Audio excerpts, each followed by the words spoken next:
Picture this. You're standing at TSA, boarding pass in hand, ready to jet off on vacation, when suddenly the agent says, "Sorry, your ID won't work. You can't fly." Hey, think it won't happen to you? Every year, thousands of travelers get stopped at security over ID issues. Even frequent flyers are getting blindsided. So today, I'm giving you 8 must-know passport and ID changes for 2025. You don't want to be stuck at security watching your plane take off without you. All right, first things first. Starting May 7th, 2025, your regular driver's license won't be enough to get you through TSA checkpoints for domestic flights. Yeah, even if you're just flying somewhere quick within your own state. This deadline, known as the Real ID deadline, has been pushed back again and again since 2008, but now it's finally happening. And it's going to affect every single person who flies in the US. Here's how to quickly check your license. Pull it out and look in the upper corner. Depending on your state, you'll see either a star, which is used in most states, a bear if you're in California, or a small American flag if you live in states like Ohio and Tennessee. If you spot one of these symbols, great news. Your license is already Real ID compliant. If not, you'll need to get a Real ID or use another accepted form of ID, like a passport or passport card, once the deadline hits. Getting a Real ID isn't automatic, though. You actually need to visit your local DMV in person and bring several important documents, things like your passport or birth certificate, your social security card, and 2 pieces of mail showing your current address, like utility bills or bank statements. Luckily, many states now let you upload these documents online ahead of your visit, saving you some serious DMV time. But here's the tricky part. As the deadline approaches, those DMV lines are only getting longer. According to the TSA, nearly 30% of Americans still haven't gotten their Real ID sorted. That means millions of travelers could soon find themselves scrambling at the last minute, stuck waiting hours at the DMV, or even worse, missing their flights altogether. So take a moment to double-check your ID today. And hey, if you already have a valid passport, good news. It'll work just fine instead of a Real ID, and you can skip the DMV altogether. Now, even if your Real ID or passport situation is all set, there's another ID-related mistake catching travelers off guard at the airport every day. I'll explain exactly what that is next. Picture this. You're at TSA, bags packed, then it hits you. No wallet. Panic sets in. But here's some good news. TSA actually accepts more than just a driver's license. If you've got a passport or a passport card, you're golden. Global entry or Nexus cards? Those work too. Even green cards, military IDs, or tribal photo IDs are accepted. And if you're from states like Michigan, New York, or Washington, your enhanced driver's license will get you through. Just to be clear, these IDs only apply to domestic flights within the US. If you're flying internationally, you still need a valid passport book. No exceptions. But if all of that is sitting in the wallet you left at home, things get harder. That's why it's smart to keep a backup, like a passport card in your carry-on, or a digital scan saved securely on your phone. And speaking of phones, here's a newer option, digital ID. TSA is testing mobile driver's licenses in select airports, mainly in states like California, Utah, Colorado, and Maryland. But it only works at checkpoints with the right tech, called Cat2 scanners. If your airport doesn't have them, or if your return airport doesn't support digital ID, your phone won't be enough. And if you show up with absolutely nothing, TSA might still let you through, but only after some serious screening. You'll be pulled aside, asked a ton of questions, and the process can easily add 30 minutes or more to your wait. And if they can't verify you, that flight's leaving without you. You've got your passport, your boarding pass, your international trip is finally happening, and then the airline staff looks at your passport and says, "Sorry, you can't board." Wait, what? It happens more often than you'd think. Just because your passport is still valid doesn't mean it meets international entry requirements. In fact, many countries, especially across Europe, Asia, and South America, require your passport to be valid for at least 6 months beyond your planned return date. Yep, even if you're just going for a week. Thousands of travelers find this out the hard way, at the gate, or even worse, after landing and getting turned away at immigration. According to the U.S. Department of State, passport validity is one of the top reasons Americans are denied entry abroad. So, here's what you need to do. Before you book that flight, look up your destination on the State Department's country info page. It'll tell you exactly how long your passport needs to be valid and whether you'll need a visa or any other documents. Pro tip: set a reminder to renew your passport about 9 months before it expires. That way, you'll avoid last-minute stress and give yourself time to use the fastest renewal option available. But here's the catch: not everyone qualifies for it. I'll walk you through how it works and how to know if it's right for you next. So your passport's about to expire, and you figure, I'll just renew it next month. No big deal, right? Actually, that kind of thinking has ruined thousands of travel plans. During peak travel seasons like summer and the holidays, passport processing times can stretch way beyond what most people expect. According to the U.S. Government Accountability Office, in 2023, routine processing times averaged over 10 weeks, and expedited renewals still took more than 6 weeks. That's a huge jump compared to pre-pandemic years, and if you're cutting it close to your travel date, that delay could mean the difference between taking off and staying home. The good news? There's now an online renewal system that can save you a ton of time, if you qualify. You can renew from your couch without visiting an acceptance facility, but only if your most recent passport was issued when you were 16 or older within the last 15 years and your name hasn't changed. Oh, and it has to be in decent condition. No water damage, no missing pages. If you're eligible, you'll avoid standing in line at a passport office and finish the whole process online in under 15 minutes. Need your passport even faster?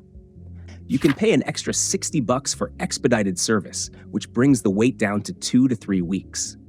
And if you're traveling in less than 2 weeks, there are passport agencies that offer emergency appointments, but those spots fill up insanely fast. So if you're staring at a soon-to-expire passport, don't wait. Renew it now while you still have options and peace of mind. But even if your passport is valid and renewed, there's still one line at the airport that can totally wreck your timeline. And no, I'm not talking about check-in. Let's talk about TSA PreCheck and how to actually skip the chaos. Next. You're heading to the airport, thinking this time you've got the upper hand. Your boarding pass says TSA PreCheck, and you're already picturing yourself gliding past the crowds. Shoes on, laptop packed, no drama. But when you get to the TSA agent, they scan your pass and shake their head. Sorry, you're not showing up in the system. A lot of travelers think that just seeing the PreCheck logo on their boarding pass means they're automatically enrolled.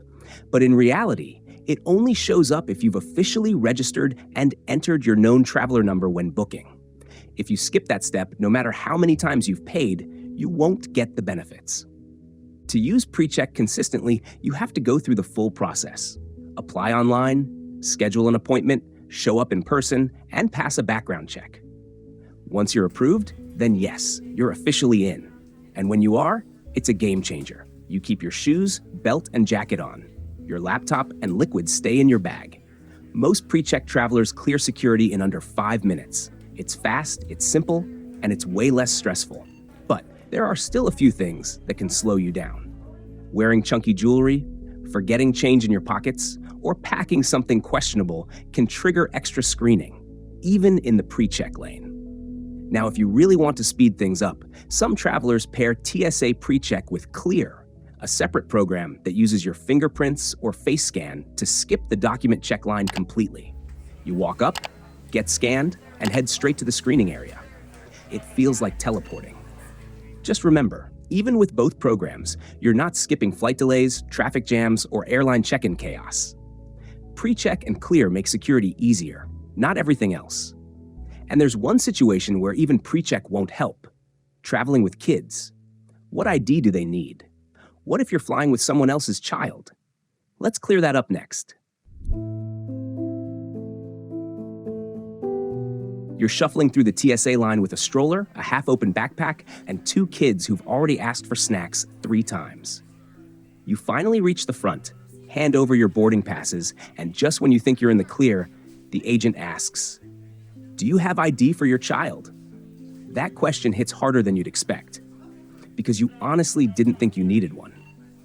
If you're flying within the US, the good news is kids under 18 don't need any ID as long as they're traveling with an adult. So on domestic flights, you're probably fine.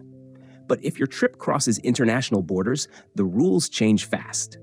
Every child, yes, even infants, must have a valid passport for air travel outside the US. And when it comes to international travel, proper documentation for kids isn't just a formality, it's a must. According to US Customs and Border Protection, every child traveling by air needs a valid passport, even infants.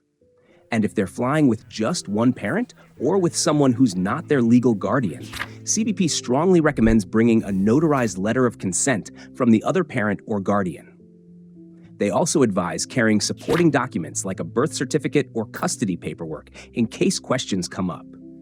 If something's missing, the screening process can take much longer, or in some cases, you may not be allowed to board or enter at all. So don't assume it's just a family trip. When minors are involved, border officers take documentation seriously, and so should you. And speaking of things that might not make it through security, let's talk about what you're packing. Because yes, the liquid rule, still in effect, and it's catching travelers off guard every single day.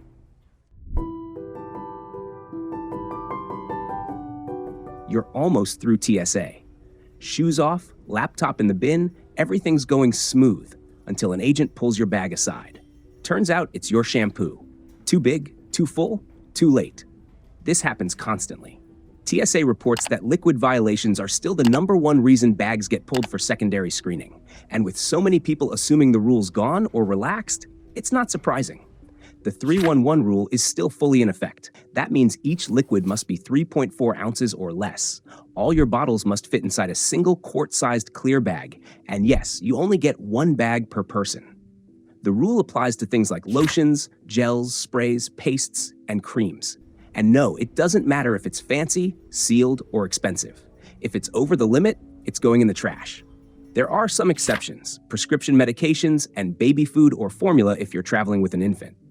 But you still need to declare them at the checkpoint. And here's something a lot of travelers don't know. You're actually allowed to bring ice packs or even frozen bottles of liquid, as long as they're completely frozen solid when you go through security. If they're starting to melt or slushy, TSA will treat them like a regular liquid. Before you even leave home, pack your liquids in a quart-sized zip-top bag and place it in an outer pocket of your carry-on. That way, you can pull it out in seconds at the checkpoint. No digging, no delay. And whatever you do, don't argue with the agent if something gets flagged. It won't help. And no, they won't make an exception just because your lotion was expensive, still sealed, or barely over the limit. A rule's a rule. You made it out the door on time. Or at least you thought it was on time, until you hit unexpected traffic, circled the parking lot for 15 minutes, then waited in a check-in line that barely moved. Now your flight's boarding in 10 minutes, and you're still holding your shoes. The TSA recommends arriving 2 hours early for domestic flights and 3 hours for international. But let's be honest, that's not a rule, it's a general guideline. And whether that timing works for you depends on more than just security. If you're flying domestic with carry-on only and have TSA PreCheck, you probably don't need the full 2 hours, but only if everything else goes smoothly. Traffic, parking, check-in, gate changes. Just one of those things goes sideways, and you'll wish you had the buffer. If you're flying internationally, getting there 3 hours early doesn't mean you have to sit at the gate the whole time. Stay close enough so you don't miss announcements, or worse, fall asleep and miss your flight. Just don't sit directly in front of the gate agents. The longer they're watching, the more likely they'll notice something, like a carry-on that's a little too full. Also, don't fall into the trap of thinking TSA PreCheck will save you from everything. Sure, it helps at the screening line, but it does nothing for traffic delays, parking nightmares, or airline check-in counters backed up with families and oversized luggage. So plan your timing based on your whole journey, not just how fast you think you can get through TSA. And one more thing. Most airlines close check-in and baggage drop about 40 minutes before domestic flights and 60 minutes before international ones. Boarding gates typically close 15 to 20 minutes before takeoff. Miss any of those windows and you're not getting on that plane, no matter how fast you ran from the parking garage. And there you have it, 8 passport and ID rules that catch travelers off guard every single day. Want to make sure you're never one of them? Subscribe now so you never miss another update that could save your next trip.